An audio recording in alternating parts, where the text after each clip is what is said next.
Hi everyone, welcome back to my channel if you've been here before. I cannot believe it's November. October went by so freaking fast.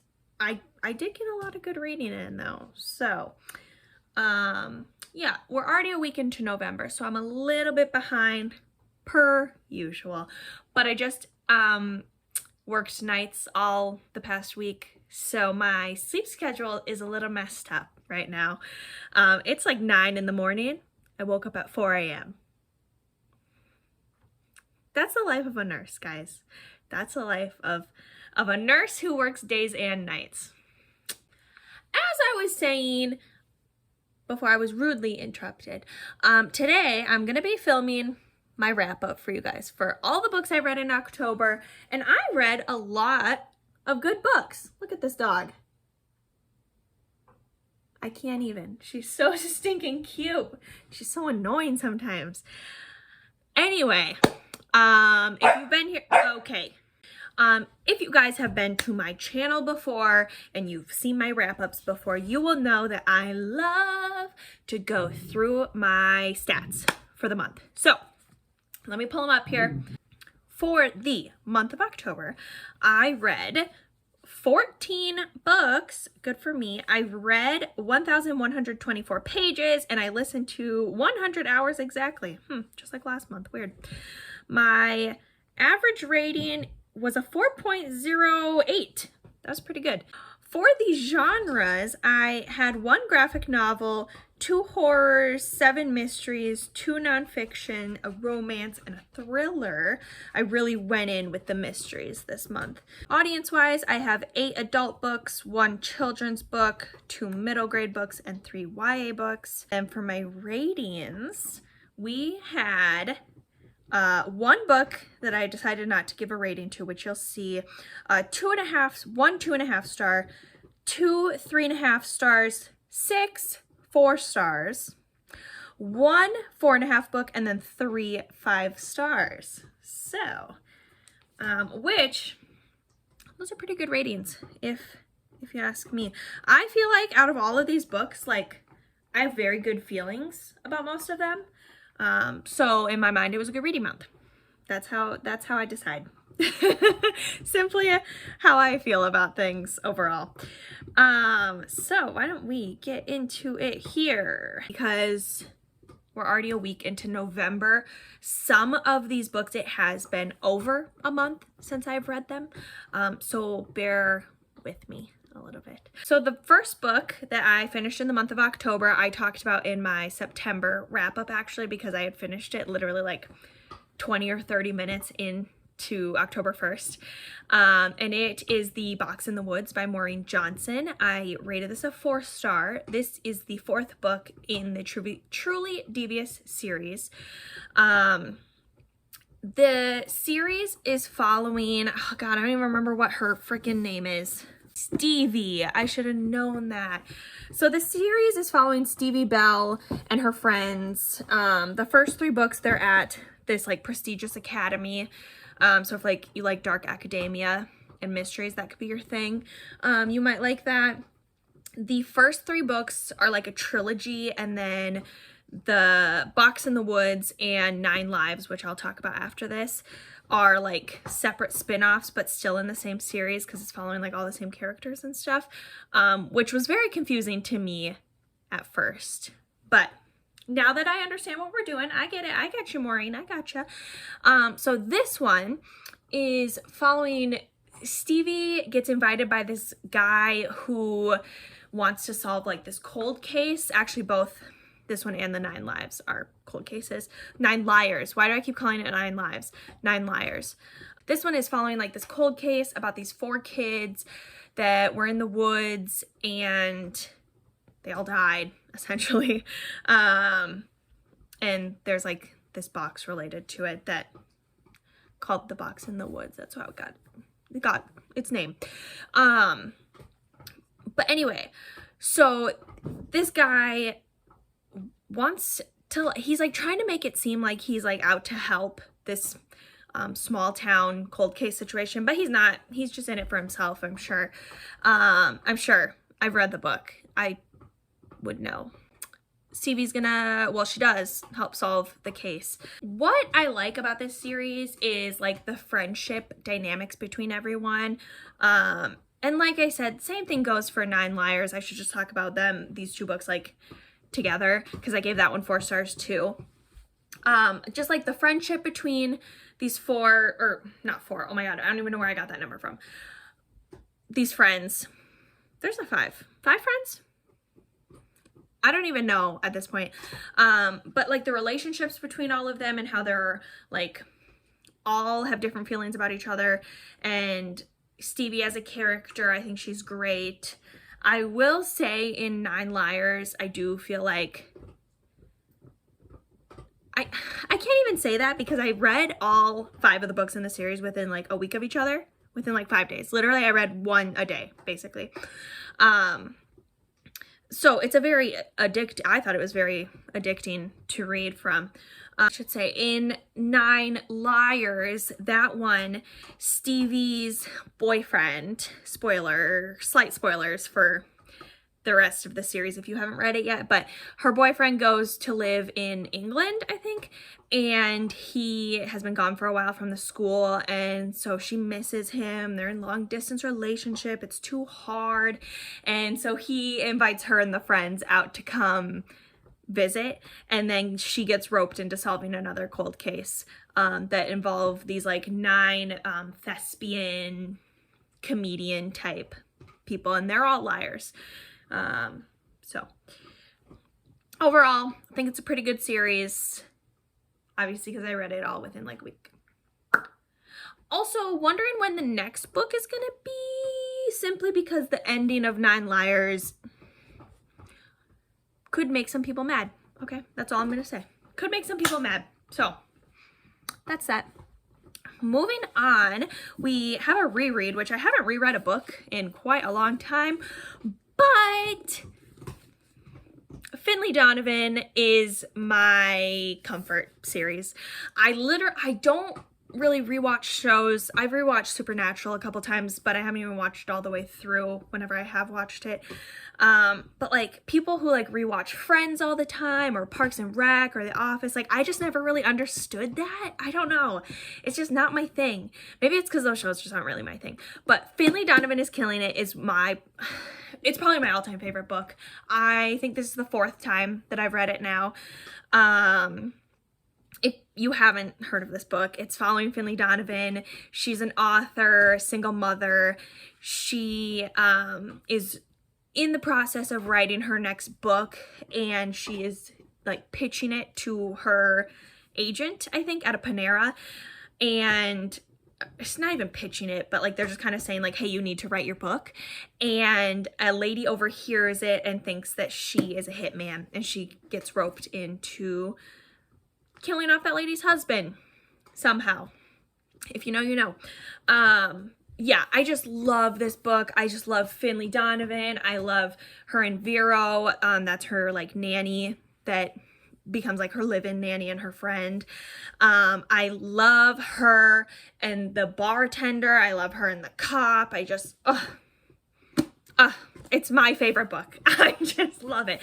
And I know it's not like groundbreaking, most eye-opening thing that you've ever read. It's just like a crazy, wacky, cozy mystery. But to me, she's real, and I love her, and I cherish her. And that's why, you can kind of see right there, that's why I have a Finley Donovan shelf all to herself.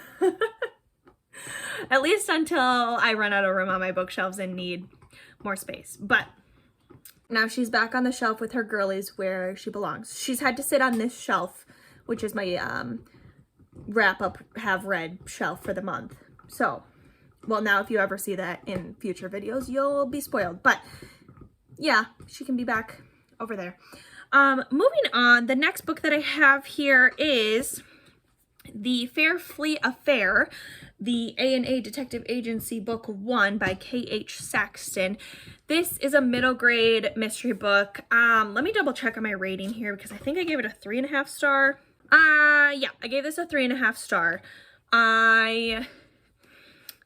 So this one is following Asha and Alex. I don't know how I remembered those names, but yep, those are their names.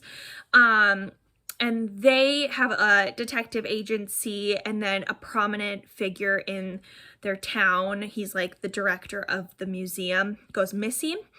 And he has sent letters to all of the other, I don't know what they are called, like the other mini directors of the museum, as well as these two kids, with like clues to about his disappearance and where he went and why. It was okay. Obviously it was a 3.5 star. I did physically read this, and I think the first half was pretty good. Like the clues are pretty fun, and the very ending was pretty good, but the middle chunk just kind of dragged on, and I felt like we were kind of doing the same things over and over. The cover is so cute. Every little piece of detail like is related to the story somehow, which was fun, because then once I noticed that, it was like, oh, well, how does this relate, and how does this relate, and you know what I mean? But overall, I think it was fine. I'm probably not going to hold on to this. I'll probably pass it off to my fiance's mom, who's a teacher, because I think her kids would really enjoy this more than I will, because I'm not going to reread it. So, and then the next book I picked up in the month of October is It Came from the Closet, Queer Reflections on Horror. I ended up giving this 4 stars. This is different essays by queer authors relating maybe not their favorite horror, but relating their favorite horror movies to like their own queer identity, and then as well as the like queer identities within the movies. I will say this isn't quite what I thought it was going to be. I thought this was going to be more like, you know, here's this movie, here are how there are queer underlines or whatever within the movie, and how it also relates to my life, which some of them were like that, I will say, but I just feel like not all of them were. Some of them, they were just like kind of explaining the movie, and then the author would explain how it like related to their queer identity, if that makes sense. So, I mean, it was fine. Those ones weren't my favorite. I did like the ones that talked about the queerness within the movies, because then a good chunk of the movies I ended up watching because of it. I will say, so my plan with this book was, because in the beginning of the book, it like goes through each essay and who wrote it, and then it goes through the movies. So my plan was to watch the movie and then read the essay, right? That was my plan. Tell me why this introduction. First of all, it spoiled, I think, like 3 of the movies. 1 or 2 of them I had already seen, or at least like knew of, so it wasn't too big of a spoiler. But the one that it spoiled was the very last one in the book. So obviously I was not even going to get close to it. And then I think it was actually like the very first essay, like official essay, also spoiled the last movie, which, what's that movie called? Sleepaway Camp? Yeah, Sleepaway Camp. Is that, I guess you can let me know if, is it obvious everybody knows the ending of Sleepaway Camp? Because I don't think I've even heard of the movie before, let alone knew the ending of it. I don't know. But, so I ended up not watching that one. I still could, but I ended up not watching that one. And then my hold was going to expire. So then I said, well, let's just get through the rest of this. Like my audiobook hold was going to expire. I said, let's get through the rest of these. And if I ever want to watch it, I can. But I did end up watching The Exorcist, Jennifer's Body, Hereditary, and Pet Sematary, which were the first 4 in the book. I did watch those as a result of this book, which was fun. Yeah, I think it was a pretty fun like nonfiction book, considering it talks about like entertainment and media and such. So, pretty good read, I'd say. The book I did not rate this month In the Dream House by Carmen Maria Machado. I didn't give this a rating simply because I feel weird rating this type of memoir nonfiction. If you look at my Goodreads, most of the like memoirs I've read, I do not rate them just because it feels weird, especially with this one. So in this one, Carmen is, for the most part, talking about her abusive relationship with this woman that she was dating. So like obviously feels weird to rate a book about domestic violence and abuse and that sort of topic. I say that as like, I read thrillers all the time, but you guys understand what I'm saying. This is real life stuff versus nonfiction, or versus fiction. Ugh. Gosh. It was a pretty good book, even though I didn't give it a rating. It was very interesting and eye-opening given the subject matter.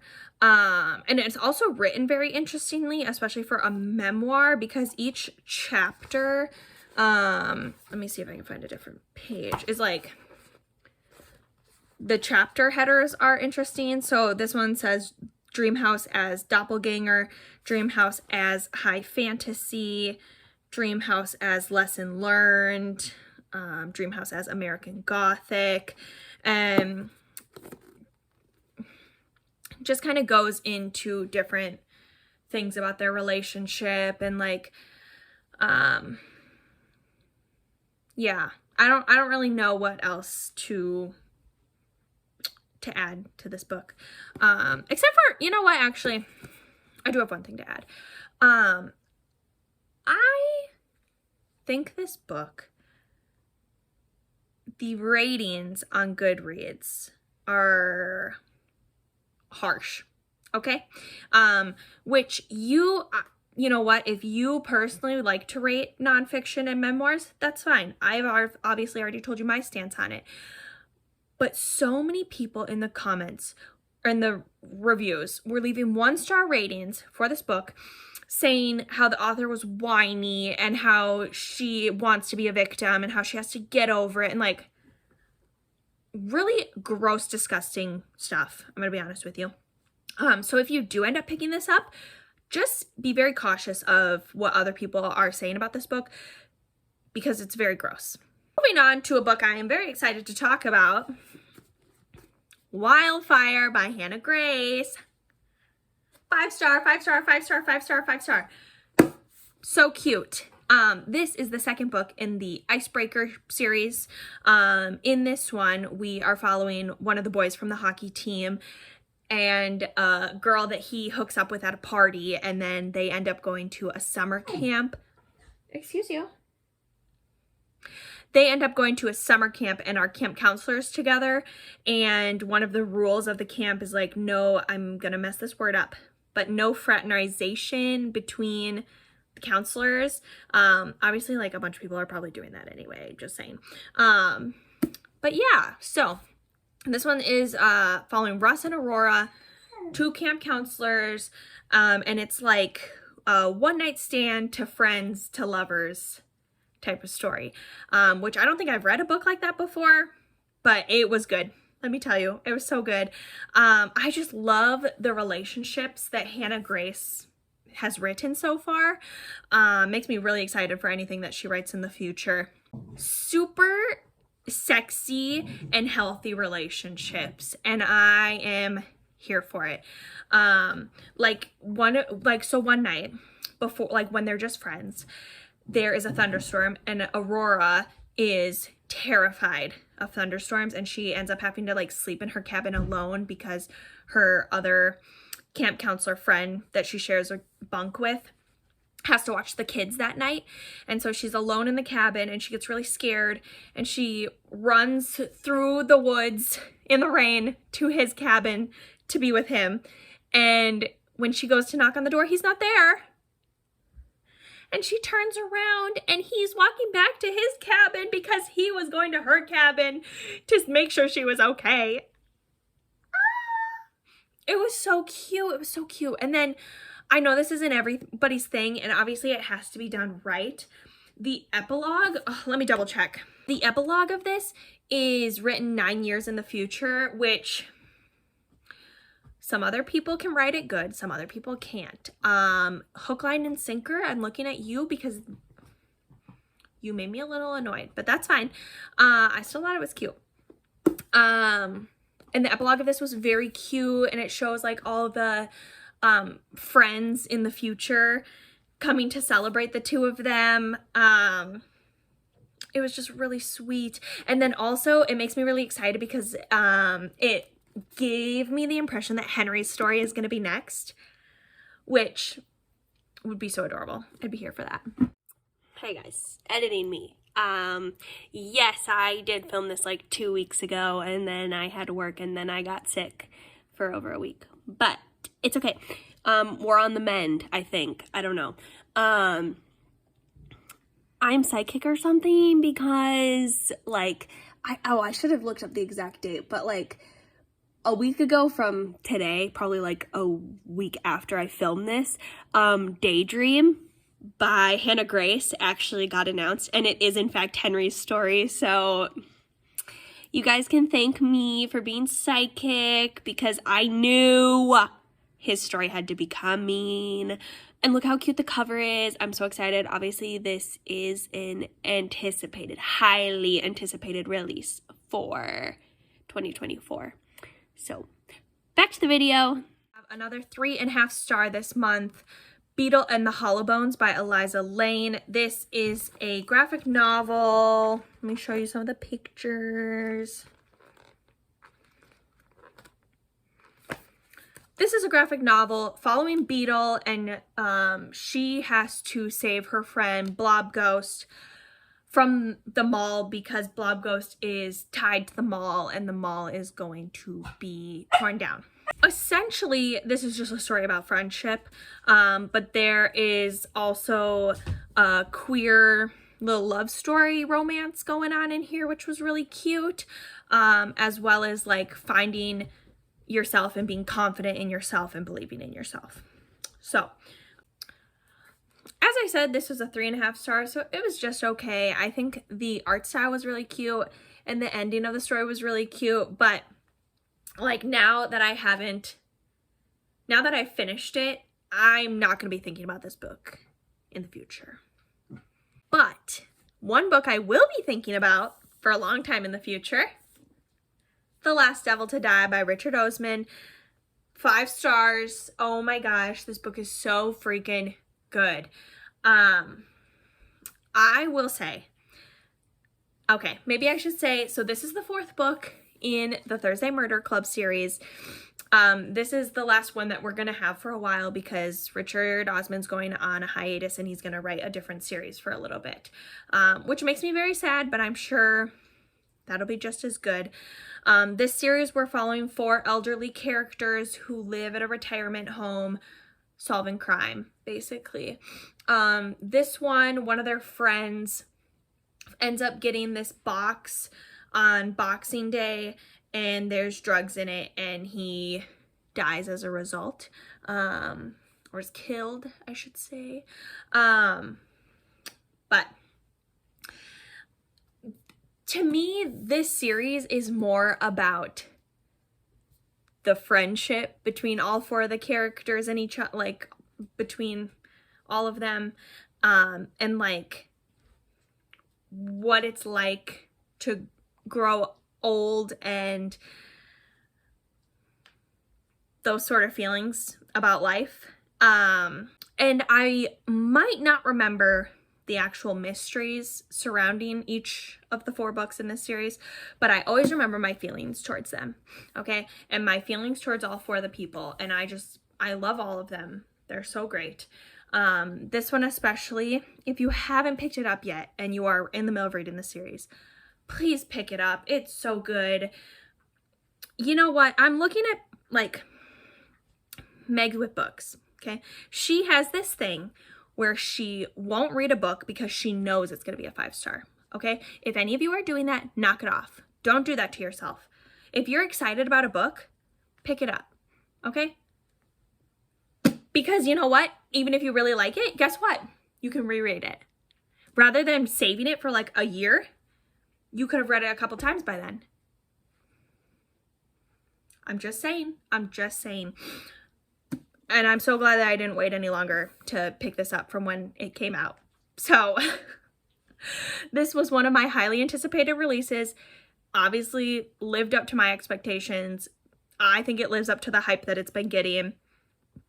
I have one tab in there, and if you know, you know, because this one's a little sad compared to the other three in this series. And you know what? If you read book 3, you knew what was going to happen in book 4. I feel like it was leading up to, it was very obvious.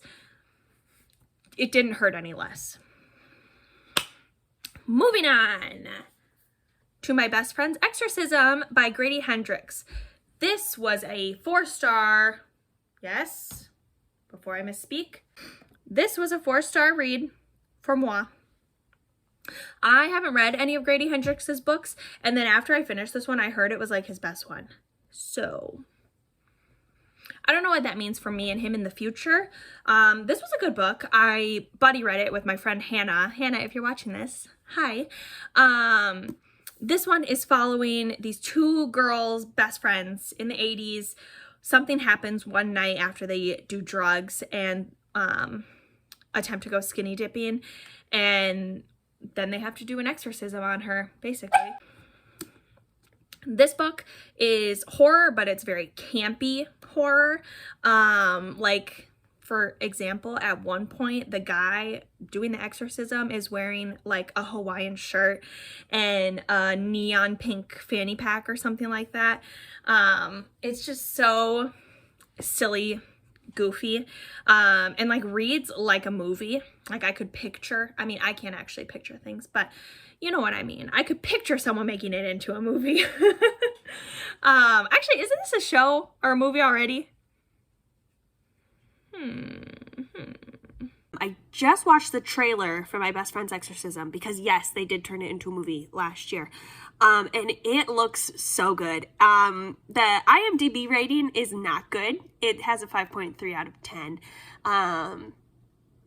Which I guess I don't know what a usual rating would be, but it looks really good. It looks exactly how I pictured the book to be, especially with the like 80s soundtrack over top of it. So I will have to get Cam to watch that with me and tell you guys about it in a reading vlog. So back to the video. But either way, thought it was pretty good. I like how this is like made to look like an old VHS tape, and it says like, "Be kind, please rewind." And this is the back. Very fun, very fun. Also the ending / epilogue type thing that they had in this, so cute, sobbed my eyes out. And then spoilers, but I think a warranted spoiler, the dog dies. Okay. I still think people should know, to be quite honest with you, because then I could have prepared myself a little bit more before it happened. But like I said, pretty fun, campy horror. Moving on, my next book is also a campy horror, and this one is so good. There's No Way I'd Die First by Lisa Springer. I gave this 4.5 stars. It was so close to being a 5-star. This is a YA horror, which normally isn't the best. But you know what? We have had some hits with YA horror this year. With the How to Survive Your Murder, that was a pretty good book. And now there's No Way I'd Die First, pretty good book. Also, You're Not Supposed to Die Tonight was okay too. This was also in my highly anticipated releases for the year, so I'm really excited that it lived up to what I was expecting. This one, we are following Noelle, and Noelle runs a horror movie club in general. I was gonna say at her school, but she kind of runs it on like her Instagram. She goes to a very prestigious, popular school with a lot of prestigious, popular influencer people. And for the night of Halloween, I think it was Halloween, she invites these highly influential people at her school to come participate in like a horror what do they even call it? She invites them to the most exclusive Halloween party in Long Island.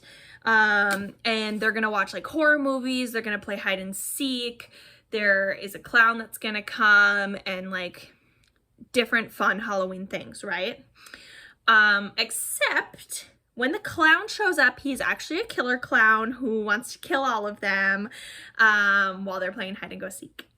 So this one was also, to me, it was very campy and very funny. At one point, the killer is crying about having to get a part-time job to get Coachella tickets. I thought it was hilarious. I thought it was so freaking funny. I feel like it was poking fun at rich people and poking fun at like horror in general. If you get what I'm saying. Very gory slasher book, especially for a YA. There were a couple points where I was like, oh, that's gonna hurt. But yeah, I thought it was really fun. And even for being a YA horror, if you like horror, especially like horror movie type of horror books, I think you would like this. If that makes sense. You know what I'm saying? If you, I don't know. Also, I don't know. I think you would like this if you like horror. I feel like that book isn't getting the best ratings. I haven't actually seen anyone talk about it, but I don't think the Goodreads rating was that high considering the book just came out. Either way, I think you should pick it up. The next book is very highly acclaimed so far. A lot of people are rating it very highly and saying it's going to be, well, I'm sure it's going to be on the Goodreads Choice Awards, but None of This Is True by Lisa Jewell. I'm giving this a 4-star. This is very hard for me to rate. Because it's one of those things, do I rate it off of my feelings for the book and the story itself?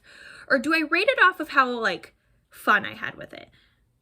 Or how fast I read it? Or, like, you know, it's so hard. I'm, like, torn between a 3.5 and a 4. Because I read this all in, like, one sitting, essentially. I read it in a day. It was very addicting and thrilling. And you don't know what is going on. But I just don't know if I could get behind the ending, honestly. Maybe that's my one hang up. I don't know. So this book is a thriller following this woman who has a successful podcast.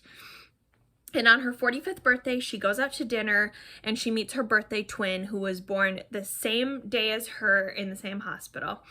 Who is also celebrating her 45th birthday that day because they share a birthday. And the other woman is like, hey, you do a lot of podcasts on successful women who have changed their lives. How would you feel about doing a podcast about a woman who is about to change her life?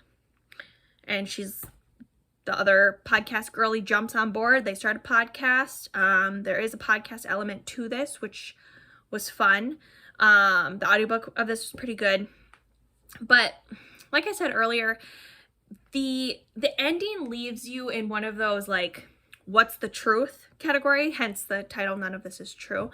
But I don't know, you guys. If any of you have picked this up, let me know in the comments what you think, because I just have really mixed feelings about it, honestly. We have 2 books left. Both of them are series, so we should get through quick. The first one, Deanna Raybourn in Unexpected Peril. This is the 6th book in the Veronica Speedwell series. So in this one, we are following Veronica and Stoker. There is this girl who's like became friends with them, and then she died, who was a mountaineer woman, hence the mountain. And we're pretty sure that she was murdered, so we have to figure that out. And then simultaneously, there's a princess who went missing, who has a striking resemblance to Veronica. So Veronica has to take up her place and pretend to be her for a couple different things. So this one's 4-star, if I didn't already say that. I just think, as much I do love this series, I just think this one didn't hit the same as some of the other ones have. And I think I was just expecting a little bit more. I don't know. I think I wanted them to be I want Veronica and Stoker to be together so badly. And now they are, and I feel like we're not getting any of I didn't get the same banter, witty. I mean, I did, but like not to the point I wanted. Does that make sense? I wanted more of the two of them together. And the mystery was fine. It wasn't groundbreaking. So that's my feelings on this one.